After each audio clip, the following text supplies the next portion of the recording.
Hi, I'm JJ Conway, and I help hardworking women and a few good men build financial confidence and take ownership of their financial future. I'm cheering you on with education on financial literacy, smart investments, and passive income streams. Welcome to Ladies of Wealth. So what we're going to do now, let me get my pen and paper. What we're going to do now is we're going to shift gears just a little bit. And for those who are listening on part of the podcast, we do record these live on Thursdays, and then we extract them for the podcast. We do other recordings for the podcast too, but the ones where I'm just talking is usually Thursday nights. And so what we're going to do is we're going to talk about how to win the game when they say you can't. Okay. And when it comes to succeeding, there's so many things that conspire against us. And sometimes it's not even our fault. A lot of times it's not even our fault. Okay. A lot of times it's just the conditions and circumstances we found ourselves in. Now, the older I get, the more I realize that many of the conditions and circumstances I find myself in are a result of what decisions and choices I have made throughout time, right? So there are some things like some of my health issues are because people kept hitting me. People kept rear-ending me, and it was never my fault. I've only had one accident in all my 50 years. I've only had one accident that was actually my fault, and that was like last year. And I still think it was the other girl's fault, but I didn't have a dash cam to prove it, so I got hit. I took the hit for it. But because of all those things, it causes trauma in your body, and it causes damage in your body, and there's healing that has to happen. And sometimes that the older you get, it seems like the slower that healing happens. Okay. So those things are things that happened to me. And the medicines that you take when you have stuff happen like that, the inability, like for 2 years after that one accident, I couldn't even really work out. Like I literally couldn't go exercise any more than just some light stretching, because any level of impact would slosh my brain too much, and I would start having neurological symptoms again for about 2 years.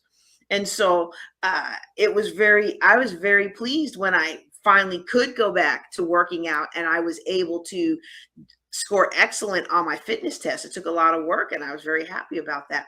But some things you can control and some things you can't control. What we have to do is learn how to control the controllables, okay? And so one of the things we can control is whether or not we go after our dream. Now, you can't necessarily control whether everybody around you believes in you and believes in your dream, right? Like some of us are still living at home. We can't just tell our mom and our dad, like, hey, this is my way or the highway. They're going to be like, this is our house. You don't pay the bills here. Go find your way in your own house, right? Like some of us have to learn how to play nice with our parents. Some of us have to suffer along playing nice with our parents until the time that we move out. And no, my son doesn't live with me, so this is not a veiled jab or anything. But I know some people that are listening, they do still live at home, and so one of their goals is to get out of the house. But you can't control everything. But if your family isn't buying into your dream, or they're not buying into you, or you're like me and you had like 16 different businesses before number 17 actually stuck, and maybe they're a little bit wary of you coming home with yet another business opportunity, you can't control that. But you can control you. You can control you. And that's what we need to do, is control us. And I find that it's really, really hard to go after a dream when everyone else has been programmed around you that it's not possible. And what's worse is if you let other people, they will eventually program you and be like, it's not possible. And you'll begin to think, it's not possible. And you won't just stop believing in your dream. Like you won't dream it and be like, nope, I don't believe that. But the whole dream will just fade away. And it won't even come to your mind anymore. It won't even bubble up into your awareness. It won't even bubble up into your awareness. It's just like it just faded away. How many of you today have had a dream? How many of you have had a dream? And people are like, you crazy. Who you think you is? Get off your high horse. I want to encourage you to pursue that dream. Test the dream, put your dream to the test is the way John Maxwell writes it. He has a whole book called Put Your Dream to the Test. I like the way that the Bible says, test all the spirits to see which ones are true. I'm not one of those people that believes every dream that comes to you is the Lord. I believe that some dreams and some things come to us as a distraction from the enemy. And so you test the spirit to see what's one is, whether they're true, right? But once you've determined that this is of the Lord, pursue it. Keep it alive. It's for you, and you can do it. You absolutely can do it. And you absolutely can make it happen. You may not have the money. You may not have the resources. You may not have the land. You may not have the genetics. You may not have the partners. You may not have the networks. You may not have any of that stuff in place right now. But if God led you to it, he will lead you through it. And if he put that dream on your heart, if he put that dream on your heart, then he has already fully resourced everything that you need to succeed. Woo.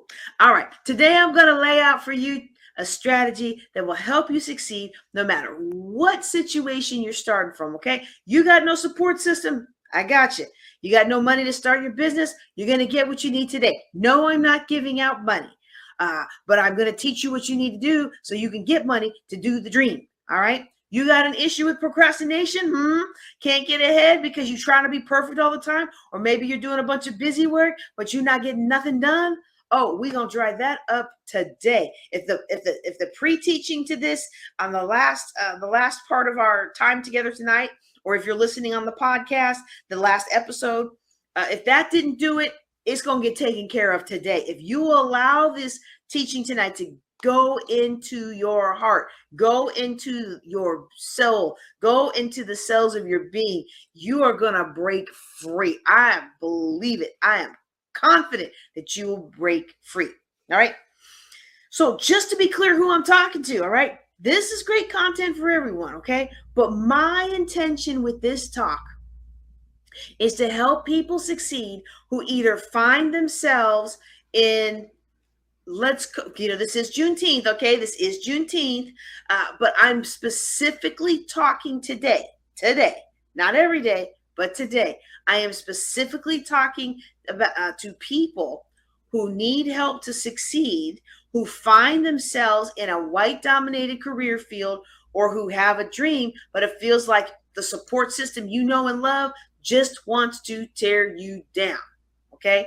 This will also be great for you who work with any young people that might find themselves in that kind of a situation, okay? Are we good? Can I talk about this today? I don't know that I can talk about it too many other days considering that I live in rural Texas right now. But if I can talk about this today, I want you to just get yourself some paper. Get yourself some paper, and we're going to talk about how to win the game. All right? Okay. Now every time I say it, I'm going to be conscious of it because he brought it up. Now, before I get into how to win the game when they say you can, let me first tell you why I'm so passionate about this. And some of you heard a little bit of my story with my keynote, okay? But I'm going to take you back to my first year of school. When I started school, the teachers told my mom I was slow and I would never really amount to much. They wrote me off, and so did most of the world. But my mom said not so. And she insisted on a certain second grade teacher that we had heard was known to be really good with kids. And I didn't realize it at the time, but was known to help slow kids succeed. And Mrs. Gilmore in that first progress report wrote that I didn't understand what was going on. But unlike my previous two teachers, she made it her mission to work with me until by the end of the school year, she wrote that my reading and my comprehension were on par with my grade level. I learned from my mom, it doesn't matter what they say. I can win this game. The world will always try to put limitations on us. And if you know what I'm talking about, drop me some hearts or comment I know or something like that, okay? The world will always try to put limitations on us, regardless of color, gender, or anything else that you might delineate yourself by. The world always tries to put limitations on others, on difference, but their limitations doesn't have to define our future. Their limitations don't change who we are. And actually, when it comes to limitations, most of the time, people are actually well-meaning. Most of the time, they're just trying to protect us from disappointment, trying to protect us from failure, trying to protect us from other kinds of harms. It's out of their desire to keep us safe that they tell us to play small. And some people themselves are too disappointed in their own failures to really push you to be your best. I like how Les Brown says it. Other people's opinion of us does not have to become our reality. And we don't have to allow the reality or the perception of others to become our reality. I worked very, very hard in school. I was never the smartest kid in the room, okay? People sometimes think I'm a brainchild, but I was actually never really the smartest kid in the room. What I was the most hardworking. And this paid off when I received a full ride scholarship to the Air Force Academy. And then I get there and I at first was like, whatever, I'm getting a free degree. Let me get something, easy. But then that challenge nature in me kicked in and I couldn't make up my mind about declaring my major. I had straight A's in chemistry, but oh my goodness, chemistry was so boring to me. I could get the A's, but I could get the A's, but I didn't like it, okay? And, if I may, the people that did that work, they just didn't seem real fabulous to me, right? Physics wasn't really my strongest class, but it was super cool to levitate magnets and design rocket ships. So even though the chemistry department welcomed me with open arms, I wanted to interview the physics advisor before making up my mind. Only he insisted I wasn't qualified. Why not? I got A's and B's in all my scientific and mathematical classes, and all you needed was a B average. I didn't know. I didn't have enough experience. I wasn't old enough. Fill in the blank. I just didn't know back then how people do when they don't want you around. How they come up with reason after reason after reason after reason why you can't. And so I kept answering his reasons until he finally shouts out, "Blacks can't do physics. You can't do it. You're not going to make it. You're going to fail. Blacks can't do physics." Now, I'm going to tell you right now, you're not going to tell me what I'm not able to do. I declared physics. And again, not the smartest kid in the room. I acknowledge it. But for sure, the hardest working. And though a handful of my physics instructors supported me, I had to also deal with the fact that not only was I not the smartest kid, not only was I not only was I still hearing that voice of you're slow, you're never going to amount to anything, but now I found myself rejected by many peers and most of the professors.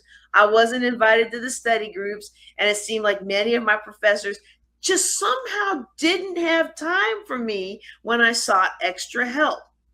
One particular day, I was in this class, and it had gotten so hard, I seriously thought about quitting. I'd go into the instructor's office for extra help and then come out more confused than when I went in. And after about 2 months on a day when all the other professors were gone, he leveled with me. "Look, my job is to get rid of you. If you will stop coming in here, I will stop feeding you the wrong answers."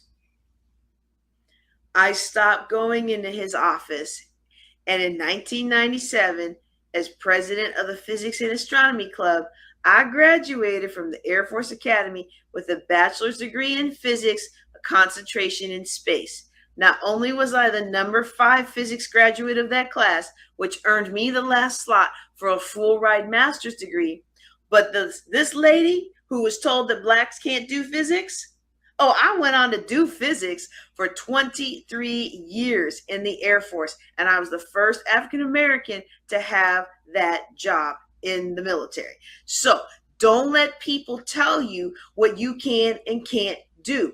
A lot of you today, you were the first person in your family to accomplish something. Maybe you were the first one to graduate from high school. Maybe you were the first one to buy a house, the first doctor, the first nurse, the first business owner, the first teacher.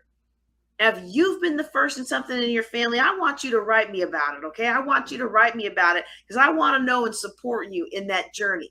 Because I bet you had a lot of people try to tell you you can't do it. I bet you had a lot of people try to tell you don't waste your time. I bet you had a lot of people who acted like they were on your side, but they fed you the wrong answers. And I bet you've also found it to be true what Les Brown said, that the greatest revenge is massive success. Don't let anybody tell you you can't do it. Remember what Audrey Hepburn said, nothing is impossible. The word impossible even says, I'm possible. It doesn't matter what they say. You can win this game. Oh, yeah. Okay, let me calm down. Okay, because that's not the end of the story. That's a great story. I'm very proud of my journey in the Air Force. I thank the Lord for every step of the way. But that's not the end, all right? So now I'm in the Air Force, free bachelor's in physics, free master's in nuclear engineering, second dumbest kid in the class, okay? But really pretty much the most likable. So all my bosses kind of liked me. Not all of them, but most of my bosses like me, right? We'll talk more about that later. I built my career on being able to translate scientific gobbledygook into terms that regular people understand. And most scientists can't do that, okay? But halfway through my military career, y'all, I came home from a trip to find my house sold, stuff thrown out, and divorce papers in my face. I was now a military single mom with over $800,000 of debt. And people told me, walk away from the debts or file bankruptcy. That's too much. There's no way you can overcome that. That's what people said. But I couldn't file bankruptcy. I would lose my clearance. And with it, the only job I knew how to do. I could not afford to do that. I needed to put food on my table. You know, I always wonder when people tell you to give up, like what exactly are they thinking you gonna do? You know what I mean? Like, oh, just give up. Stop trying so hard. Like, well, then what are you supposed to do? Now, if any of y'all have ever been in bankruptcy, you already know what the same thing I know. Bankruptcy was not going to solve this problem. And if you haven't filed bankruptcy, then I'm sure you know somebody who has. It provides a temporary relief, but it really doesn't make things better because then once you have filed bankruptcy, it takes a whole lot more work to turn things around. And unless you've got family with resources or something like that where it's a special situation, it's a cycle that keeps happening over and over and over. Albert Einstein said, you cannot solve today's problems with the same level of thinking that created them. And when you want to make a massive change in your life, when you have what appears to be an insurmountable obstacle blocking your way, it takes a creative new way of thinking in order to find a way forward. You can't solve today's problems with yesterday's thinking. I had to learn how to hustle in a hurry. I had to learn how money worked, and I started teaching classes on dumping debt and how to invest in real estate without going into more debt. Y'all, I was fighting for my legacy and for my son. And now I empower others to win with money using those same money management, real estate investment, and business strategies that got me out of that negative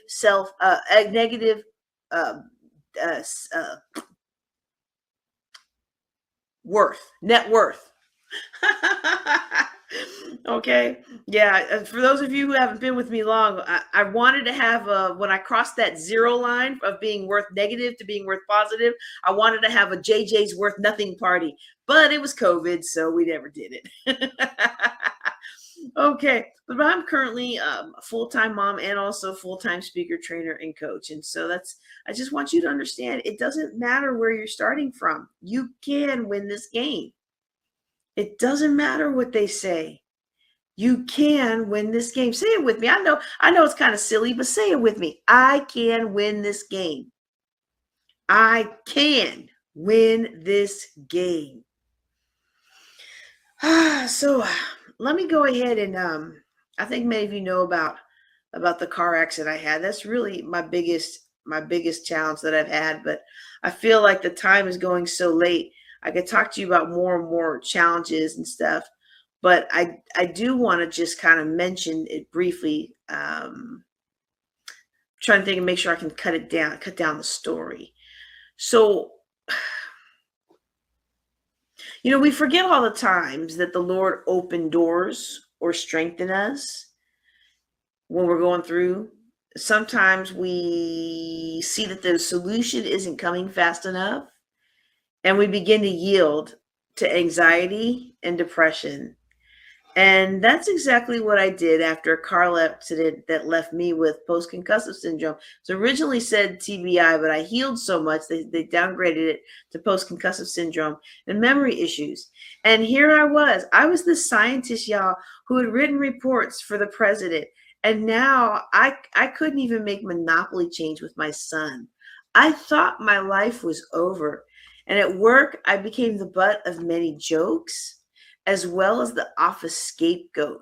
Some of you's been there, It's like everybody just waiting for you to fall. And then they swoop on in like vultures. I'm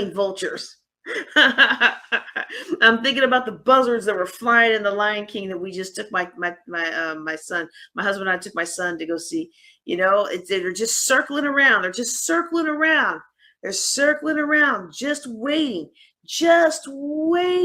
for you to fall, just waiting for you to make a mistake, just waiting to be able to say, ha ha, just waiting to be able to use you as the scapegoat. Y'all, I was sinking. And I love the Lord. Yes, I loved the Lord. And yes, I had done great things in my past. But again, I couldn't even make Monopoly change with my son. I really thought I was going to be a vegetable, sitting in the corner, watching everybody else live while I just wasted away.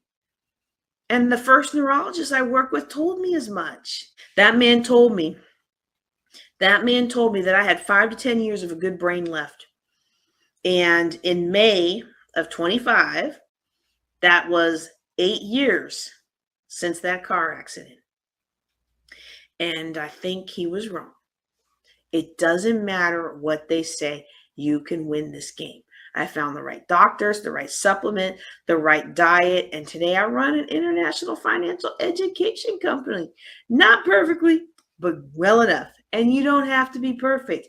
You are enough. And I don't know what you're facing right now. I just know that life is a series of challenges. One after another, after another, after another. And we have to be intentional about remembering our past successes and reminding ourselves of our dreams, of our calling, of our gifting, of our greatness. You need to be reminded there is greatness within you. You need to sometimes be reminded that God has called you to do great things. You sometimes need to be reminded that God has called you to make a great impact in the life of someone else. There is greatness within you. All right? Ooh, okay. So you hear the medical issues that I was having, okay? And then you add the perceived unintelligence of people of color. There are times where our reputation precedes us. And one of the things I hated about having that car accident was maybe verifying some of those long-standing stereotypes because of my squirrely brain, I just didn't know what I was going to do to overcome it. And sometimes today, whether it's racial, gender, Even generational bias, y'all, you know, the bias that they have because they think you're too old or too young. At some point, your dream is going to lead you into an obstacle that you had no part in creating. It's going to lead you into an obstacle that you had no part in creating. You're still doing everything you know how to do, but the doors aren't opening. You're doing everything you know how to do. You're making all the phone calls. You're networking with all the people. You've taken a chance on you and showing up to this event and showing up to that event, but nothing's opened up. Other people who are less qualified and less effective are winning the contracts, getting the promotions. And you might be feeling like it's not your fault. It's not fair. Well, guess what? You're right. It's not. It's not. Sometimes even when you're doing everything you should do, it just does not work. They want who they want. Real talk now, okay? It's Juneteenth.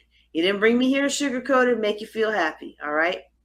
It wasn't my fault when my boss said they weren't going to submit me for a position I was perfect for, because that would have gotten me promoted. You know, this job would have allowed me to stay, live with my family instead of traveling all the time. That she said, I'm simply not going to recommend you for this because you are Black. And before you get all mad at him, I'm actually not mad at him for telling me that. I mean, I'm not happy to hear that, but I actually had high respect for him telling that, because he needed me to know that he wasn't going to burn one of his few favors to do this for me. And if he hadn't told me, look, the general just fired one overweight Black female, he's not going to replace her with another one, I would have still butt my head against that fence and still try to find a way to break down that gate and get myself in. It wasn't fair. Wasn't my fault. It's not fair, and it's not your fault. It's not fair that they'll fire a white guy and think nothing else about putting another white guy in his face, but they do think about a Black woman in these white male dominated career fields. So sometimes it really isn't your fault. And you're not responsible for what's not your fault. But you are responsible to your dream. You're not responsible for the fact that people be how people be, but you are responsible to your dream. You are responsible to your life. Too many of us have allowed life, circumstances, and well-meaning but dream-killing people to back us into a corner and keep us playing small. You're never going to win the game playing small. And so I'm going to tell you how to win, all right? I'm going to tell you how to win the game.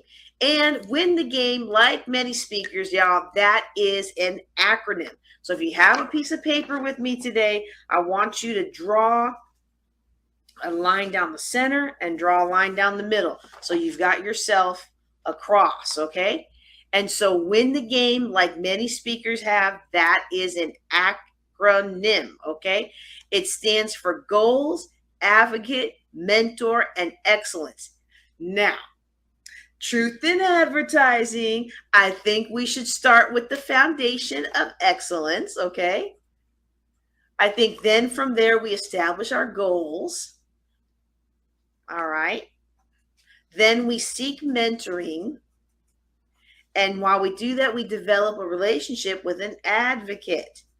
Okay. But EGMA doesn't sound as cool as game. So I hope that you'll give me a little grace today to talk about the letters GAME out of order. All right. Now, if you're super creative and you can help me get them in a good order with a super cool title, I'll even give you I'll give you credit on the book that we're putting it in. All right. So be sure to connect with me on social media. JJ knows the way. Excuse me. We're going to do something that's a little interactive. I hope you have your paper divided into a quadrant. And I went ahead and wrote mine in so I don't lose track of what I'm saying, because it is late and it's been a long day for the conference. Okay.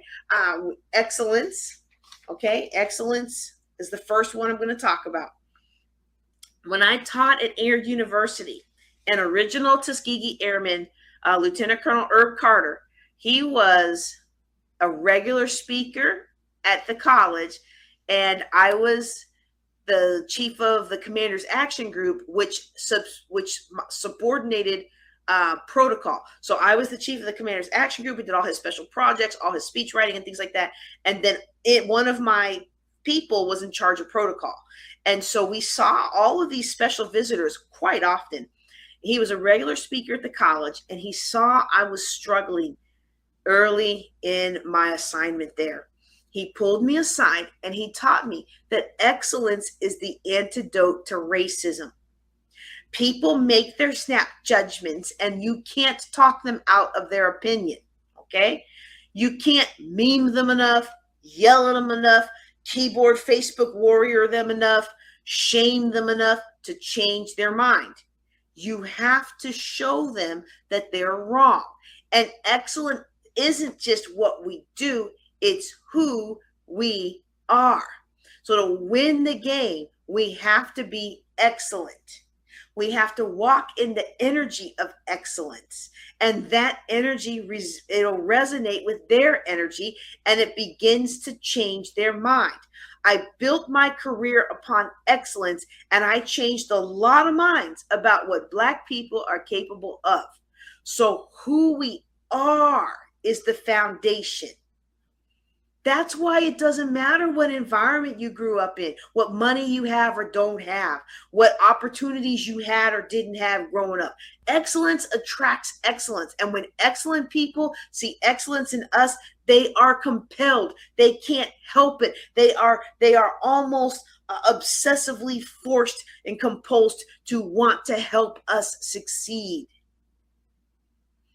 When we walk in excellence, we can achieve anything we set our minds to. And so for this workshop, I want you to take a look at your paper. I want you to put excellence up in your, I guess for me, this is my top left quadrant. I don't know how it looks on the screen to you, okay? I want you to put excellence down, draw your 2 lines and put excellence in the top, okay?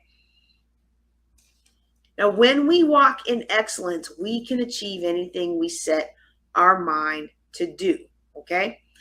That's going to lead me to our next requirement to win the game, which are goals, okay? Before we move on to goals, I want you to just take a second, and I got to figure out how I'm going to do this, because one thing we don't want is dead air, okay? And I also don't want to talk while you're writing. But in the excellence quadrant, I want you to write down the words start, stop, and keep.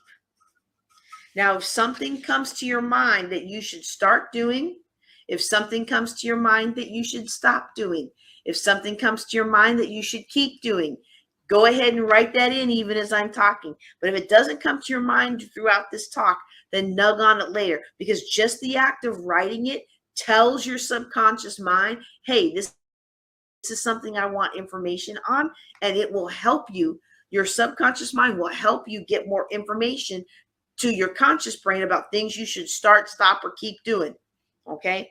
And so I'll give you an example of something that I should start doing. I'm going to be transparent with you. When I was talking about how, in the last discussion about how people don't always follow up like they should, I am people. I am absolutely people. I greatly resemble that remark. So something that I should really start doing is increased follow-up.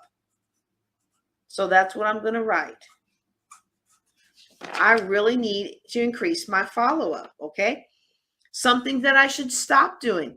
You know what's something that I should stop doing? I should stop beating myself up about being imperfect. And you know what's so crazy about that? I teach this stuff. I teach that we don't have to be perfect. That we don't have to be perfect. We just have to be willing. Like, that's my quote. That's my quote. That's J.J. Conway. But you know what? I find myself doing it over and over and over. So I'm going to put stop beating myself up. Up, over, imperfections. You write down whatever is on your heart, and I'm sure by now something's come to you, okay? All right, and then I'm going to do keep. What is something I should keep doing? So basically, this is something I'm doing that works well, and I should keep doing it. Don't stop it. Don't change it. Keep going. And I'm going to put under keep is creating pathways for other people's success.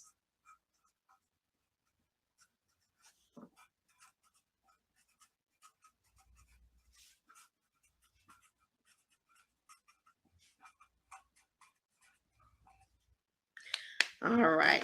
All right. Zig Ziglar said you can have anything you want out of life as long as you help enough other people get what they want out of life, right? And I have seen that to be true. There are those who distrust your motives when you are a giver and you are a helper, but there's no reason that being a giver and a helper means you got to do it for free. Okay? So that's what we're going to do with excellence. What can I do to be more excellent? What can I start doing to be more excellent? What can I stop doing to be more excellent? And what should I keep doing to walk in excellence? Okay. Yay. So our next one is goals. I'm just going to write goals in the upper right quadrant next to the game. And this is what we've set our mind to. What are our goals? So if you have a speaking business, or maybe you're in STEM, maybe you want to begin with the end in mind. I don't know if y'all heard Dr. Jonas Gadsden today for our Juneteenth Legacy conference, but he says the only place you find success before work is in the dictionary. You have to have hard work. Does that mean that everything that you work at is going to be a profitable activity? Well, it may not be, but you're going to have hard work, and the hard work has to be in the right direction. Ooh, yeah, I promise I'm not gonna get all into physics with y'all today, but I want to explain this as well as I can, because here's when you have a movement, when you have energy expended in a movement, it's not just how much energy, it's also the direction. And we call that a vector arrow. Okay. So this is my direction, is where it's pointed. And then the effort is how big the arrow is. And some of us, we kind of, we go through life and we just do little efforts over here and over there and whatever, but we're pretty much just, chill, going along a little thing. We're just going along and doing our thing, and we're not thinking too much about it, but it's okay. It'll work out. Or maybe we are thinking about it, but we're not doing a lot about it. And as opposed to others who are like, oh, I'm gonna spend one weekend a month and I'm gonna really work on my business. Or this is the one that I love. I'm gonna ignore my kids all year long, but I'm going to take them to Disney World. They're going to have quality time, so it's going to be okay. If you can't tell the sarcasm in my voice, let me just let you know that I am being very sarcastic right now. All right. And so what happens with this person, they go big or go home. Well, you know what they end up doing? They go big all over the place. They go big all over the place. And at the end of the day, they've gotten nowhere. They started in one spot and they've ended up right back at the same spot or very close to it, when where they really wanted to do, y'all can't read that, what they really wanted to do is achieve this desire. And see, they think as they're doing these big old gargantuan efforts, they're going to get there faster. But guess who's going to actually get there faster? I mean, sure, they're going to get derailed from time to time. From time to time, they're going to take a speaking engagement they shouldn't take. They're going to buy into a business opportunity they shouldn't buy into. And then eventually, though, their consistency compounds and they make it with their little bits that they can do every day.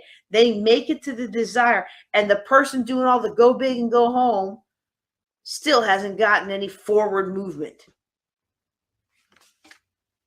All right. So we want to make sure that our goals are helping us get somewhere, because sometimes we're not really clear.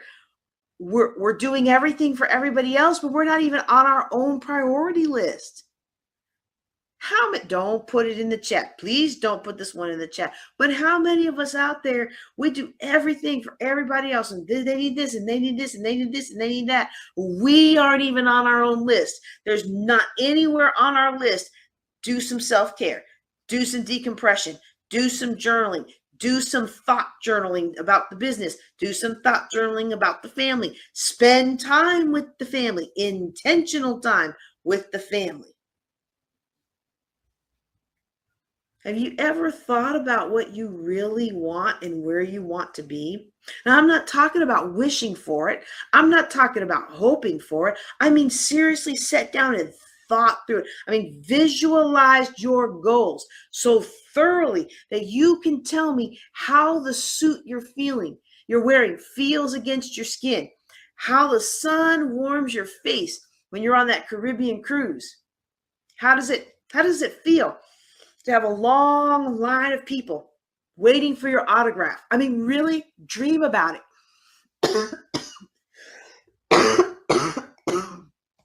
Oh, excuse me, y'all.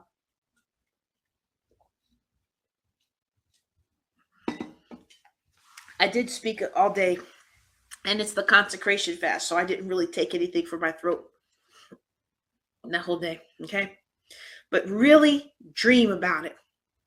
We did this all the time as a child. And somewhere along the way to adulthood, we stopped dreaming. And if we actually do succeed, we go around saying, oh, I'm sorry, I'm sorry, I'm sorry. And we say, I'm sorry anytime we win, so other people won't feel bad about themselves for our success. We get in touch with what do you want? What do you want? What do you really, really, really want? What do you want? Okay. All right. So you're going to put in this goals. What do I want? Hi, Trinette. How you doing? You're going to do what do I want? And you're going to take that before the Lord in prayer. So I'm just going to draw an arrow and say prayer. What does the Lord want?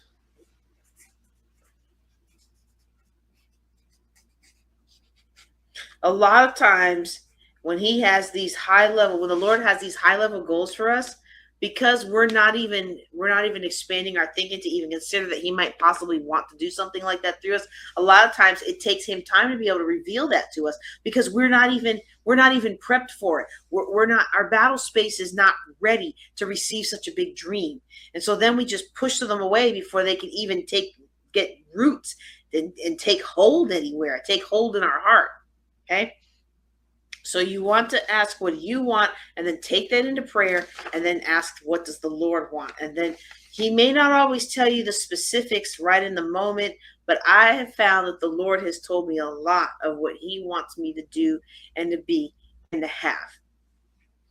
So excellence, goals. Now let's look for mentor. I'm going to rewrite that because that doesn't even look good. Mentor. Or as they say in some African countries, Jegna. Okay. That time we want to look at, this is a mentor. Now I want to explain the difference between mentoring and some other things. Like a lot of times I get people who come to me for business consulting and they want to be a coach. Great. You want to be a coach. Okay. Let's talk about your coaching skills. Oh, well, I'm just going to tell people how to do this and how to live and what to do. And they keep going on and on and on. And their real thought is, I have all this goodness. I'm going to tell you what to do. And I'm going to share all this goodness with you. And you're going to do what I did. And we're all going to be successful. And we're all going to be together. And it's all going to be great. But that's not what coaching is. Coaching is drawing out from within you, allowing that person to help draw out from within you what it is you want to do next. A mentor is someone who's already done what you want to do, and they can show you how to shorten your learning curve. They can also place you in certain positions to shorten your learning curve. And so, I'm not going to spend a huge lot of time on this. I mean, some of you have seeing real world mentoring in action. And those of you who are in the conference today, especially the folks in the room, you got a taste of real world mentoring with one of our guest speakers. And it was phenomenal. I mean, I think every life in the room was touched by this gentleman. All right. And so I'm going to say two things about mentoring. One, you want to make sure your mentor has actually done what you want to do, because most haven't. They think they're going to mentor and they think they're going to coach you, but they haven't done it. Now, a coach can really do a good coaching job and not have actually done the thing you want to do. Okay. But a mentor is supposed to shorten your learning curve. See, coaching, you're wrestling with the question, and the growth is in the wrestling.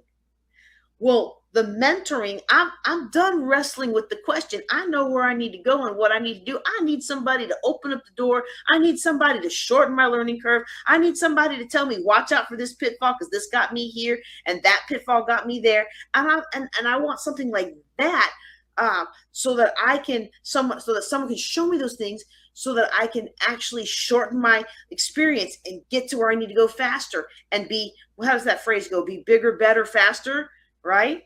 And so that's what a mentor does. You got to make sure they actually have done what you want to do, or they have, for some other reason, enough extenuating circumstance that you can actually believe that they can help you open those doors and shorten your learning curve. Well, most haven't. I'm just going to be upfront with you. Most haven't, okay? Number 2 on this point of mentoring and finding a good mentor, please, sir, please, ma'am, do not be afraid to pay for quality mentoring. Because some relationships, they just don't begin until the mentor sees that you're serious, okay? And I've invited you all to participate in my group coaching. And we're going to talk at the next one of these. We're going to talk about this topic, what to look for in a mentor and what to avoid, okay? Because too many of us get derailed by people who just take our money and they don't help us achieve what we want to achieve.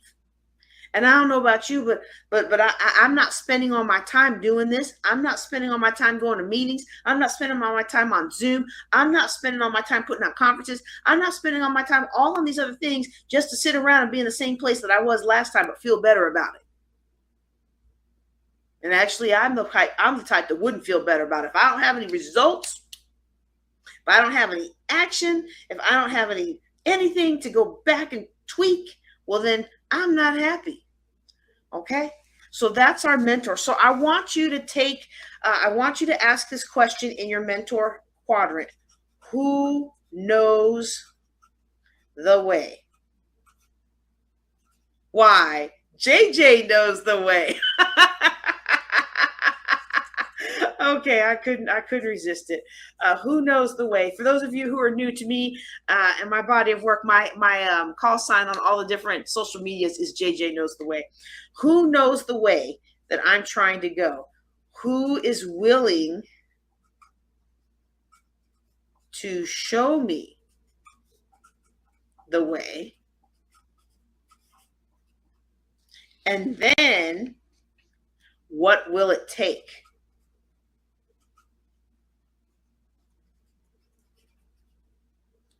Now, for those of you who have taken this class a couple times, you might be like, gee, some of these things that she writes are the same and some of those change. What I do what the Lord gives me in the moment for the audience that I'm speaking to, okay? So the questions again are, who knows the way? Like, who can legit help me? Who knows the way? Is that person willing to help me? And it would be nice if they're both the same person, right? Like there's all, y'all. I get all the time people trying to help me, and it cracks me up. Like I'll get the guys that are like, oh, I want to show you how you can achieve financial independence, But I always crack up. Like one time I was on the Metro, and this guy in one of them cheap polyester suits, like you got on the clearance rack at Ross. He's like, I can show you how to be financially independent. And I'm thinking to myself, he really could if he knows money, he knows. But maybe he should wait a couple years before he can buy a better suit. And then maybe I'll be more likely to listen to him about, maybe he can wait a couple years and fix up his teeth a little bit. Maybe he knows, because I remember when I was in debt, I knew, but I wasn't going around trying to interrupt people on the Metro, trying to sell them into my program. There are a lot of people out there who are willing to show you the way, but they may not actually know the way. And then you've got to figure out what it'll take. Don't be afraid of paying for quality mentoring. Some people you don't even get through the door with until you have paid a significant amount into their program, because they have such limited time and such a large, expansive following that they have to put gates in place to make sure that the people that access their time are genuinely ready and willing to do the work. And so it's not always a 100% proof, it's not a 100% kind of thing, but more likely than not, someone who's going to go through those pay wickets and show up to the mastermind and show up to the meetings and show up to anything they need to, where where that mentor is willing to show you, where he or she is willing to show you, I'm the queen of buying into a program, and then I'm so busy I don't show up for it. Don't do that, right? But don't be afraid to pay for a good mentor. And that leads into the what will it take? Okay, these are the people that know the way. Here's the people in that circle. I should draw it like little circles. Hold on. I'm gonna do it like this, okay? I'm gonna draw it. Oh, it's like the 3-part model of man, y'all. Y'all know I love that model. Okay. The big list is who knows the way I'm trying to go. You're going to, from that list, you're going to cull down to who is willing to show me. And then you're going to go, what will it take? Because there's some people out there, you can build a good relationship with them. And by starting off in their mastermind program, it's going to drop you $20, $30, $40, $50,000 off the bat. Do you need to do that to find the mentor that you want? There may be other mentors available for far less charge, but they may not be as far ahead as the other person, but they might be just the next best step for you. Okay, so don't be afraid to pay if that is what it takes. Don't be afraid to volunteer. Don't be afraid to do those kinds of things. Okay. All right. The last key to help you win the game is advocate. So the last quadrant on our EGMA game, GAME, is advocate. Okay. This is a key piece that many corporations, and especially the military, require that many of us don't know about. See, a mentor shortens the learning curve. The advocate is someone who opens doors for you and brings you along. So in our, do I have one here? Let's see if I have one here. Sure. So when Pam Perry, such an amazing PR guru, said she was going to, talk about whether George Fraser or Les Brown would write the foreword for this or that and the other, and you're going to come, oh man, how was she saying it? Basically, I forget the context, so I'm just going to say the bottom line. The bottom line is, speakers, as a speaker, you're supposed to tell a story, right? Never make a point without telling a story, and never tell a story without making a point. Well, I don't remember the story, but I remember the point.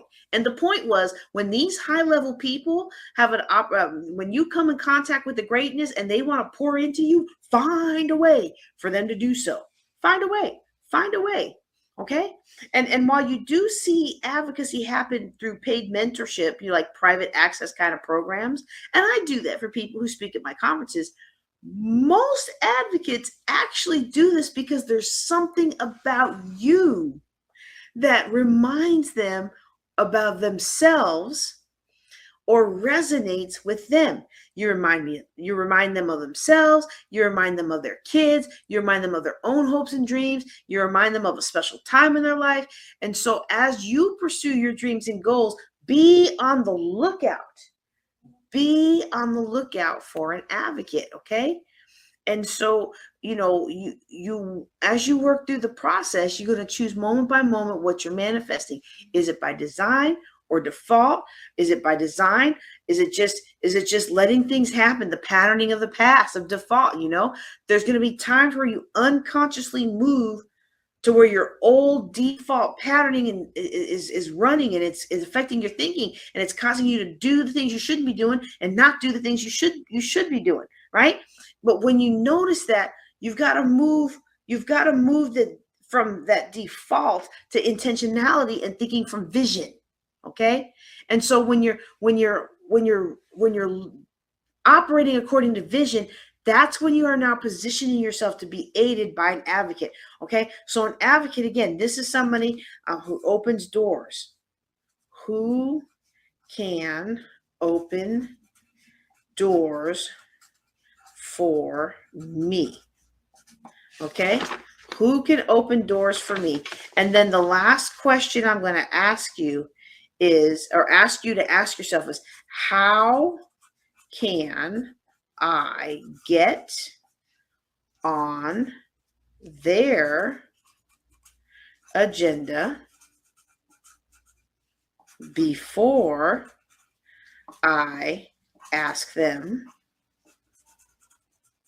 to get on mine? Okay, so as an looking for advocates, who could open the doors for me? Preferably someone who you think is going to resonate with you and have your energy. But it is not always somebody who looks like you or has your gender or your race or your history. Sometimes it's not. Some of the people that have helped me out the most in my military career and even in my business are people that I have very little in common with, other than the fact that we are both excellent people trying to equip God's people and change the world. Okay, and make money doing it. Okay, and then how do I get on their agenda before I ask them to get on mine? So if you have somebody who really likes serving the homeless, they like serving at soup kitchens and things like that, maybe you start learning to volunteer and volunteer for that. Or if they have their own nonprofit, maybe you start contributing to that or learning more about it so that you could plug into a place that's genuine. See, we don't want to do things out of manipulation. A lot of people do things out of manipulation, but I'm talking about genuine, because when you come to somebody, you want to have genuine energy. It's more of that excellent energy. Okay. How do I get on their agenda? Okay, maybe they're opening up a new wing of their office. Maybe they're opening up a new division in the new leadership division, and you've got leadership training. You're licensed John Maxwell leadership coach, right? Like, you've got things that can help them, and maybe you put your proper things that can help them in the right time and place to help them. You're getting on their agenda before you're asking them to get on yours. Okay, and so with that, there's so much more. Like, we have normally, I did not build one for this year, so I'm not selling you into any of that today, but we have a whole morning or afternoon workshop on just these alone. And so if you come to the group, if you come to the group, we are going to slowly be working our way through these each month until you have a strategy and an action plan. I gave you a couple of questions for each of these. All of these have like 10 or so questions that when you start writing it out, then you go back to the beginning and you start writing it again, because you worked your way through the process. Now new things are going to pop up at you when you see the beginning again, and you loop back around, and then the next thing you know, now you've got the people you need to go and work relationships with, or build relationships with, or test relationships with, or maximize relationships with. Now you find things that you in your life can do to come up just a little bit better. Now you find things in your life that you can do to stop doing because it portrays you as being less than excellent. Y'all, putting these things in place will help you win the game. And if you'd like somebody who's been successful when they said she shouldn't be, whether they said it because of my brain makeup as a kid, whether they said it because of my gender and my race in the military, whether they said it because of my brain after that car accident, whatever it was, I did not let those things stop me. And you don't have to let anything stop you either. You don't have to let anything stop you. You know, this looks like I'm mad. I should not do that. I don't know how else to say it. You don't have to let anything else stop you. Okay? One of the ladies that came to one of my trainings, we did some one-on-one prepping her for her next phase of her business. She's like, you have to have more body language. You have to pat people and get them and welcome them in. But the thing is it's hard to do on the screen. It's easier in person, because when I'm patting, that doesn't look very nice. Anyway, that's all I've got for you today. If you have questions, I'm gonna go through and take a look at the questions. But if not, my little one is definitely looking for some money some money. He is looking for money too. I told him he would make money by helping me out with my conference.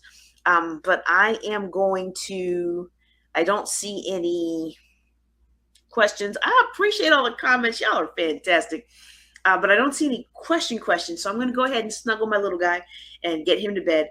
Y'all, if you're listening as part of the Ladies of Wealth podcast, I want to thank y'all for being here with us. I encourage you to join us on Thursday nights live.